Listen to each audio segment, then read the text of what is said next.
Welcome to Formula 1 Espresso News, brought to you by Coffee Corner Motorsport, Full Beans, the podcast. I'm your host, Terry, and I'm here to guide you through the latest from the world of Formula 1 for about the next 30 minutes or so, from the paddock to the podcast, via, of course, the Coffee Corner Motorsport shed. And what have I got for you this week? We're going to be talking about the 2026 calendar and what we know so far. Monaco, because we can't not talk about Monaco. Aston Martin and the fact that we saw Adrian Newey in the paddock of Monaco and some of the comments he gave in the media interviews and what it means going forward. We're going to be talking about a potential return to Africa in the form of Morocco in terms of Formula 1 bringing racing back there. And then we're just going to finish off with some final thoughts. So if all of that takes your fancy and you've got a spare 30 minutes, do me a quick favour, hit that follow, like, subscribe button, whatever is available to you on the platform you're listening to, because you'll be the first to be notified when the latest episode of Coffee Corner Motorsport Full Beans actually drops. And yeah, just enough time to put the kettle on, grab your coffee, let's give some full beans.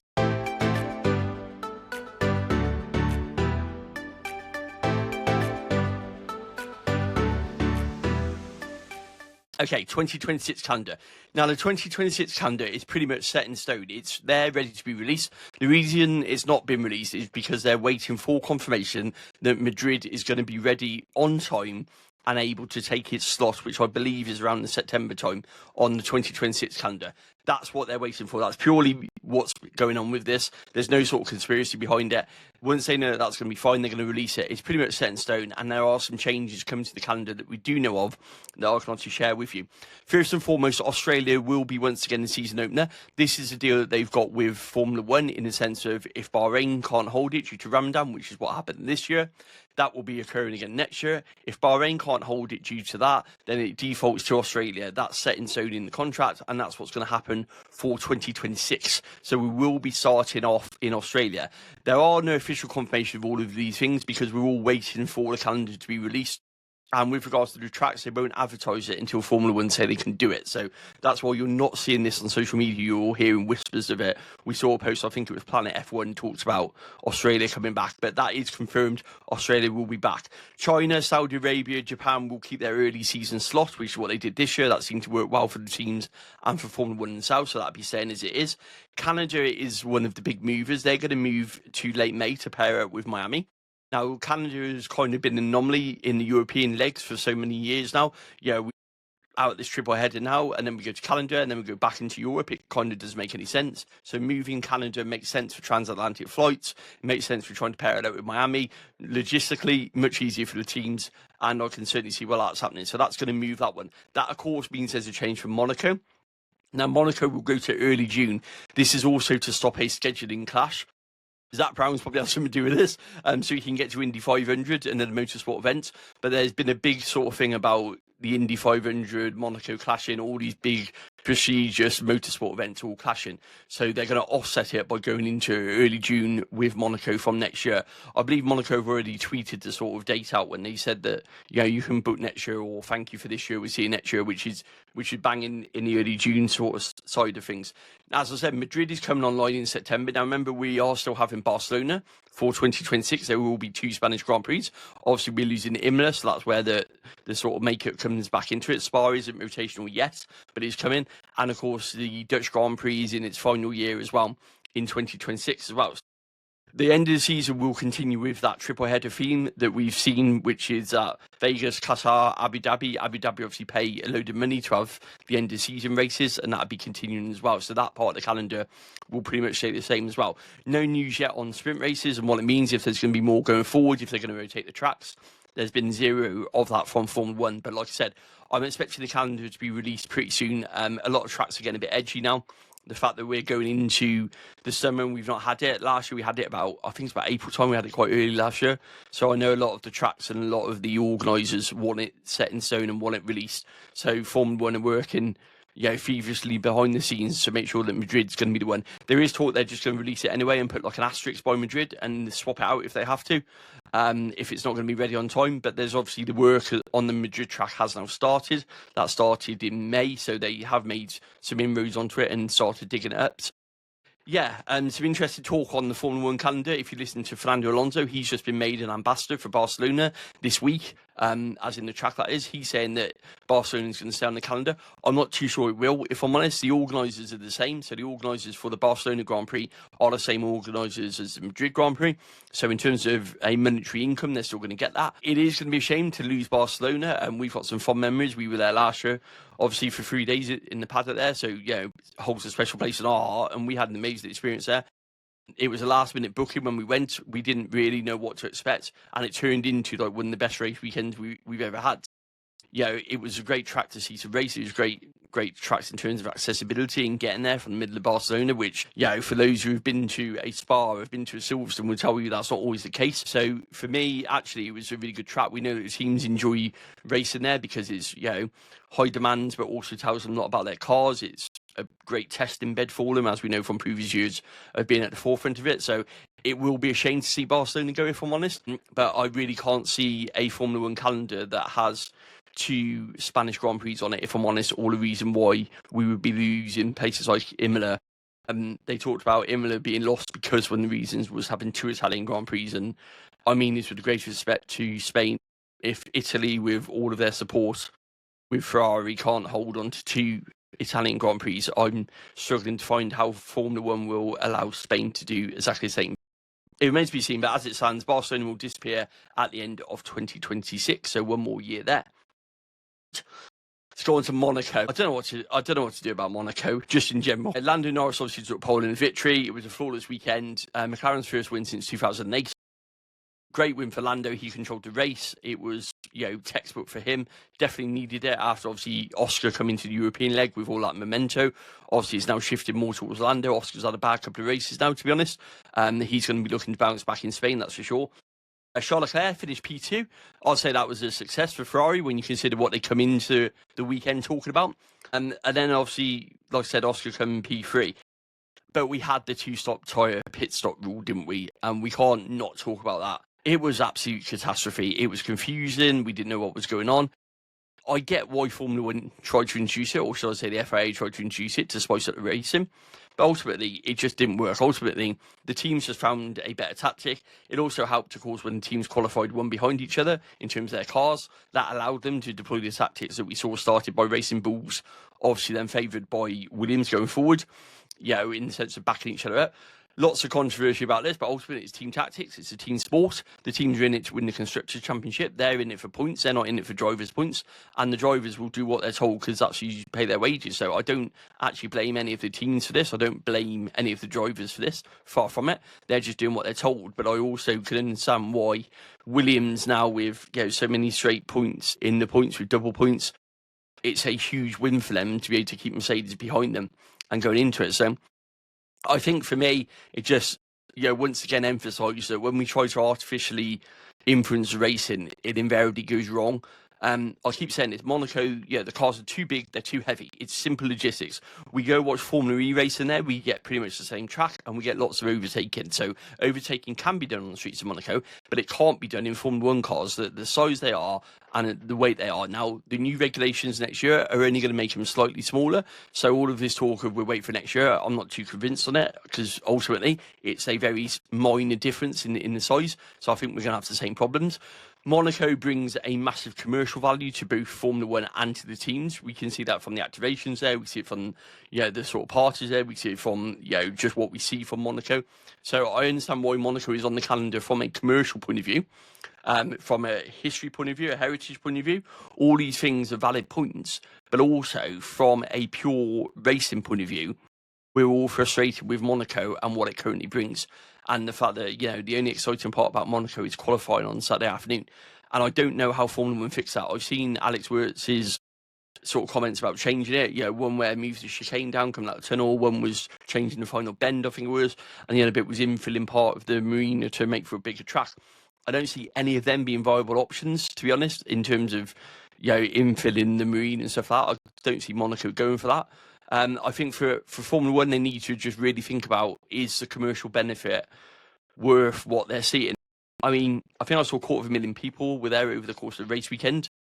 The money people, and that's, let's be honest, they're the people who control what races we go to. They'll be happy with that because they've had a sellout crowd. They've had activations. They've had a boatload of money being spent in Monaco.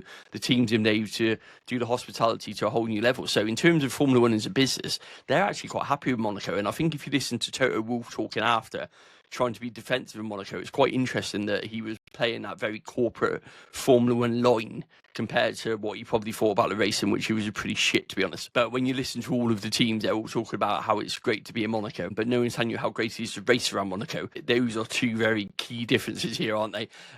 Yes, it's great to be in Monaco because it looks amazing and it looks great on TV. However, it's absolutely crap to be running around Monaco in terms of cars and actually on-track action. So I think there's work to be done. I generally don't know the answer. I saw somewhere about someone said make it a standalone race, where it's outside of the championship and it's just like a one-off, a bit like an Indy 500 where it just gets a trophy in its own right, and it's more you do it for prestige than what you do it for championship points. That could be quite interesting. But for me, it's on the calendar until 2031. Their new contract they signed keeps them in that long. So despite our own personal thoughts on this, we're going to be racing. I use that word very loosely. We're going to be driving around Monaco until 2031, whichever way you look at it. But we'll have to just wait and see. For me, I've got no sort of real answers at stand here. The only thing with the pit stops is could they have mandated you had to make the first stop by a set amount of time, like by 20 laps or something? Would that have maybe been a bit better? But I don't know. The teams are in no rush to do that again. Formula One are in no rush for that to be done again. Stefano Domenicali has talked about how it didn't work, so that's a surefire way of getting Formula One's pointers on what they thought of the two-stop rule in Monaco. So I can't see it happening myself, but really appreciate your thoughts on what we do about Monaco. So if you are listening to the podcast, drop it in the comments. Drop us a comment on social media and let's see if we can come up with some crazy ideas. We've had the sprinklers, we've had Max Verstappen's banana skins, driving in reverse I've seen. So wild or wacky, let's change Monaco and make it some exciting racing and make it look more like Rainbow Road than a sort of road that we just drive around. You probably get more overtaking during rush hour traffic than what we got in the Grand Prix. I think it was 4 overtakes that we saw in the race. So wow. Talk about Monaco. Let's talk about Aston Martin. Very timely manner, wearing obviously the Aston Martin t-shirt. It wasn't deliberate, I just picked out the wardrobe. But Adrian Newey, how great was it to see Adrian Newey back in the Formula One paddock? Not great if you're McLaren. Did you see that picture of Adrian Newey stood there in front of the McLaren with that famous notebook in his hand? That is like the vision of fear, isn't it, that strikes into you? If you're anyone to do with McLaren, that's like your worst nightmare, to see Adrian Newey stood in front of your car with a notebook open, pen in hand, sketching away. I can't think of anything more intimidating in the world of Formula One than having Adrian.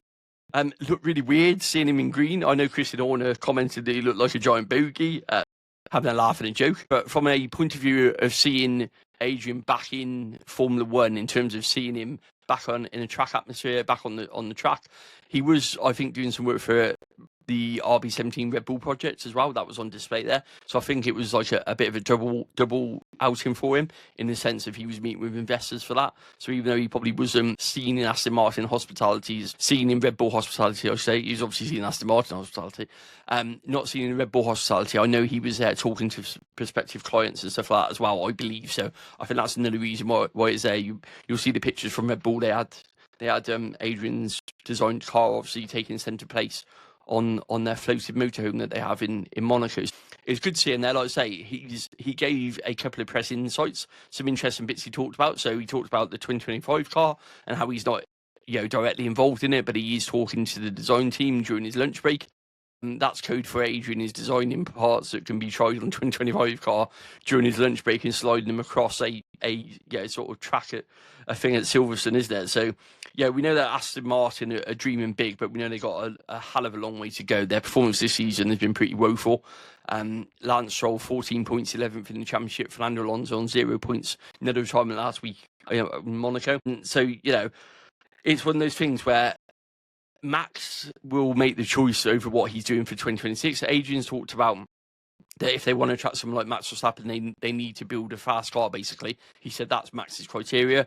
You kind of believe that. I've always said that a fast car would probably put Max more towards Mercedes if he leaves, obviously, Red Bull. But I think that if they can prove that they've got a package, and we know that from the 200 million sort of facilities they got at Silverstone, they've definitely got the facilities, even though Adrian was saying some of them needed work on, which was quite interesting, considering it's a brand new bloody building. It goes to show you the desire of the team. But yeah, what Adrian talked about is Max will come if you've got a competitive car, and that's where Aston Martin need to be.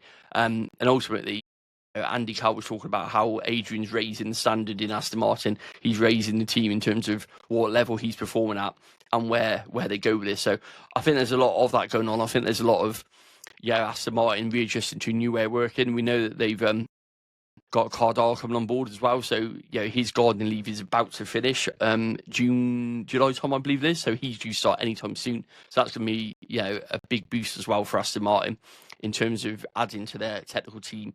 Being talked about, that's an area that needs recruited on. It's an area that he sees as an area of opportunity for Aston Martin. So I think Max will do another season at Red Bull from what we're seeing. We're hearing talk of Toto giving George a new contract. I think that's because Max is giving him sort of nothing to say he's going to be moving for 2026. So I think that Christian's kind of persuaded him along with Helmut Marko to give them 1 year as Red Bull powertrains to see how they get on and to see where they are with it. And I think that's probably what's going to happen looking at the language we're seeing currently.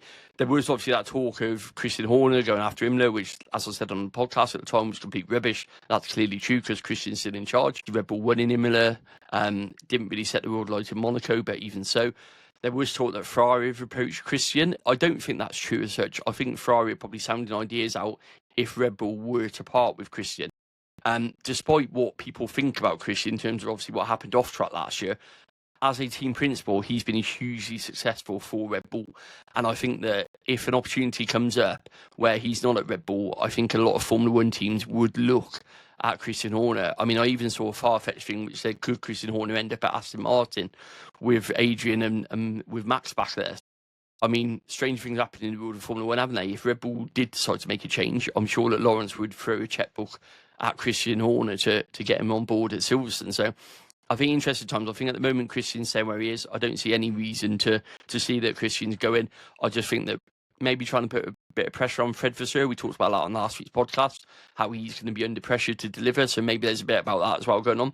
But for me, it's one of those things where Aston Martin, they need to show that they're serious now. And the only way to show they're serious is to design a car that is worthy of attracting someone of Max Verstappen's talents. And at the moment, what they're doing on the track isn't good enough, pure and simple. Africa's return. Now, there's a lot of talk that Morocco isn't in Africa. I don't know too much of my geography, but when I put it into Google, it told me it was a part of North Africa, I believe. So I don't want to offend anybody from Africa.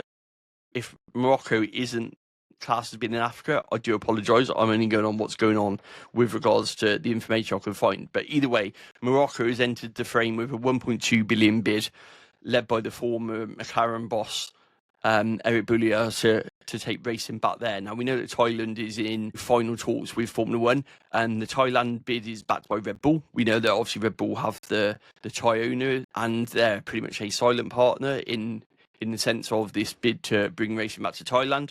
We know that Thailand is very far down the line in terms of what they want to bring to Bangkok. So they are actively two markets that Formula One are probably, I would say, very seriously engaged in taking racing back there. We know that they want to go to Africa. We know that they want to go back there. I think it's 1993 was the last time that we had the South African Grand Prix. I don't know that for sure, so I would have to check that one. So I've just put it on a podcast anyway. So yeah, feel free to hit me in the comments if I'm wrong, but I'm pretty sure that's what it was. Thailand, we know, is an area they want to grow in. We know that the Asia market is an area that Formula One want to get into. We've seen that with obviously the announcement this week from PepsiCo, which is around the Doritos, around the Sting energy drink, and also around the Gatorade. We know that Vietnam. We know that those areas are growth areas. Egypt, they're talking about in that statement as well. They're growth areas for Formula One. And I did a video on this. And what I'm saying is the European market has already got a fundamental Formula One base. Formula One want to crack into new and emerging markets, which there isn't a stronghold in Formula One. And a lot of the reason is a lot of time because we don't race in some of these areas. So one, they want to try and bring races there, but two, they've also lost races in areas where traditionally they might have gained the support. So a place like Malaysia, for example, where we used to go racing, obviously the support there has dwindled since Formula One have pulled out. The same can be said for European as well. Obviously we don't race in Germany and stuff like that anymore. So is there a chain that they're losing market that way? But they see these emerging markets as a bigger target area than what they currently see Europe, rightly or wrongly. That's what they do. And that's why they're targeting these events, these activations, these sponsorship deals. They're presenting themselves, signing them with all these to get into those. Thailand fits into that market. It also fits in with obviously being backed very highly by Red Bull. Red Bull have been in the Formula One paddock for a long time now, 20 years now. They will have a lot of influence in terms of bending Stefano's ear about why Formula One should be racing in Thailand if it's being backed by Red Bull. So, yeah, it's one of those things where I'm not too sure where we're going to go with it. I think Thailand's probably got more chance currently than what Morocco currently has. The Africa Grand Prix seems to keep being marred with politics, from what I can gather from the outside. There are plenty of other creators who live in Africa who could probably give you a better background on it. But it seems to be every time we almost get somewhere, something happens to scupper the deal, which is really disappointing. I think it's a country where we want to go into, but I also think that if we go back there, we should be putting in some solid infrastructure all year round. And I keep saying this about Formula One. For me, if we're building new tracks, we need to build infrastructure that goes in place that actually helps the communities we're going racing in. Yeah, Formula One makes a lot of money. They're a business, that's what they do. But ultimately, if you can build a track in an area which also helps local infrastructure, so I'm talking roads, I'm talking potentially an airport being either redeveloped or being expanded, or even an airport built. Local stuff for the community, such as, can you tie in something with a school or something, or medical facilities, or something that you activate for a race weekend, but for the rest of the year actually helps that local community. That would be amazing. That would be a better footprint for Formula One to leave, rather than just rock up with this Formula One circus for 2 weeks and then disappear for 12 months, then come back and wonder why it's not the best experience. So I think that if Formula One engaged with the local communities they're going into a lot more, then actually that would be a lot easier for what Formula One do. Yeah, I think it's one of those where I think Morocco's got a chance, but we'll wait and see what goes on with that one. And that's pretty much it. We're at 22 minutes. The final part, I just wanted to grab a cup of coffee and talk about the website and just some things in general, really. So a bit personal. I don't do that very often on here. It's people who know me. So, people who know me will know that, Coffee Corner Motorsport is not about clicks, likes, shares, being viral. It's a passion project designed for my mental health. It was introduced to basically help me connect with the world once I gave up work, caring full time, that I couldn't connect with people and I felt very isolated. So that's why I started doing it. And it's grown and grown and grown. I want to do something with media in Formula One. I know I'm not a typical Formula One creator. I don't fall into that category. I'm cool with that, by the way. It's not a criticism of creators. Apart from it, I think there's a great diverse market of creators out there who do a great job.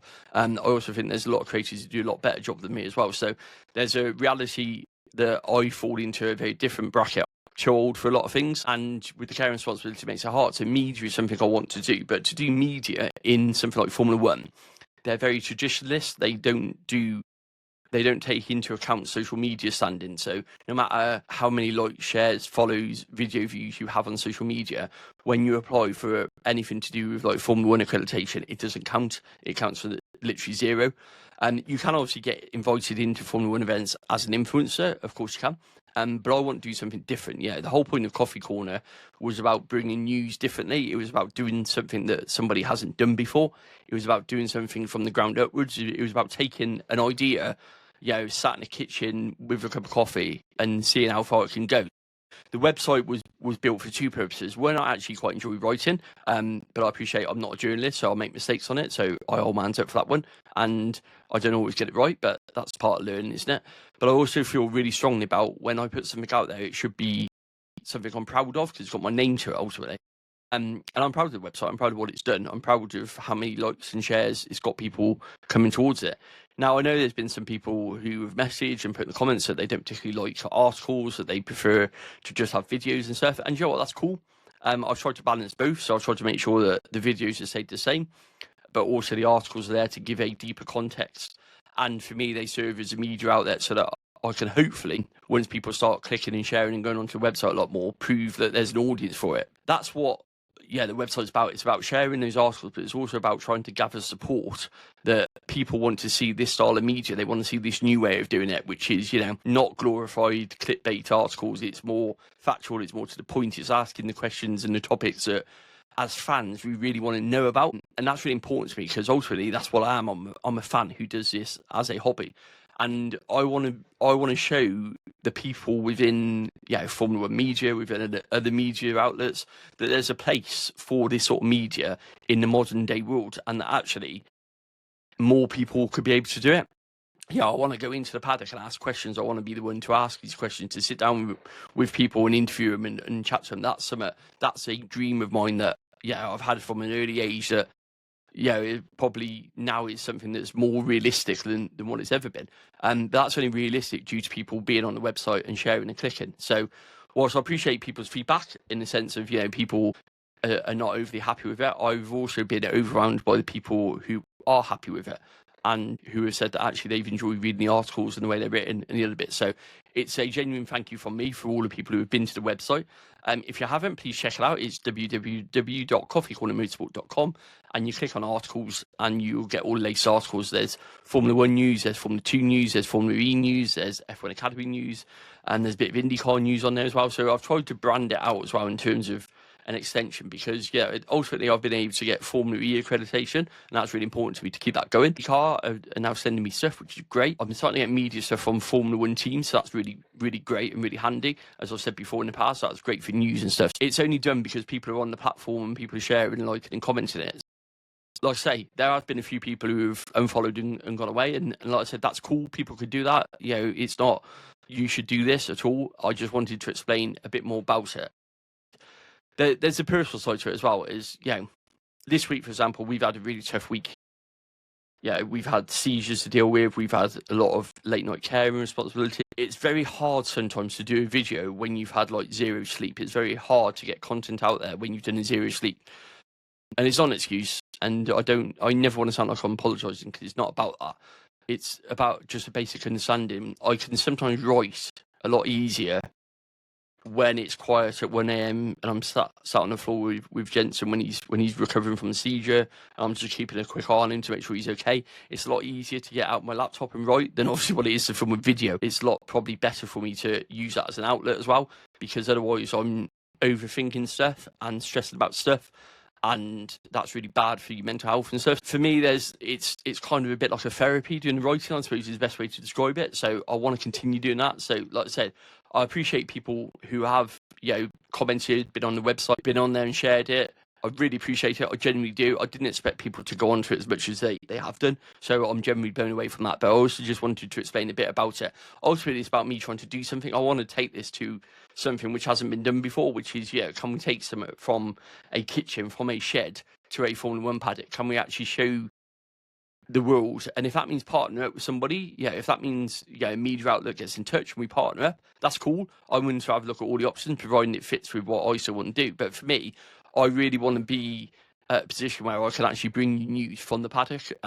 It'd be great to be able to do it from a race weekend, actually from a track, rather than from in the shed. There's a bit of a personal preference that, obviously, let's be honest here, who doesn't want to be in the Formula 1 paddock? But I just wanted to talk a bit more about it and explain it a bit more in detail about why it's important to me. And also the sense of satisfaction. I spent a lot of time redeveloping the website last week, and there's something about, ultimately I'm not a team, it's me. Joe's a great support in terms of, making sure that I get coffee, making sure I can still have my time to do this, and making sure that she knows it's support for my mental health. So making sure that, we allocate time to do it, and she's a great support. But it is just me. There is no media team. There is no set of writers. There's no anything else. It's just me. So I also realised this year that I've not been hard on myself, and if I don't post as much, then do you know what? It's cool.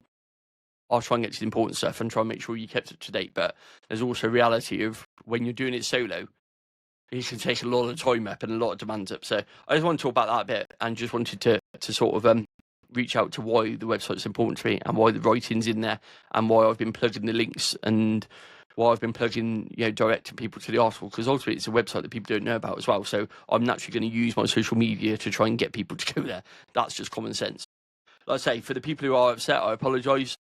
But then for all the people who have said thank you and that they love the articles, I really appreciate all of you as well. So, yeah, if you haven't followed, say I'm really sorry about that. If you are a new follower, welcome. With that in mind, we're up to 30 minutes, so I will bid you farewell. I'll take my coffee and we will get ready for Barcelona. The wing shake-up, let's see what that one brings. Is it going to be a non-starter, or are we going to see the pecking order in Formula 1 changed due to a technical directive? The one we're going to find out. Qualifying on Saturday is going to tell us. Catch you all next week.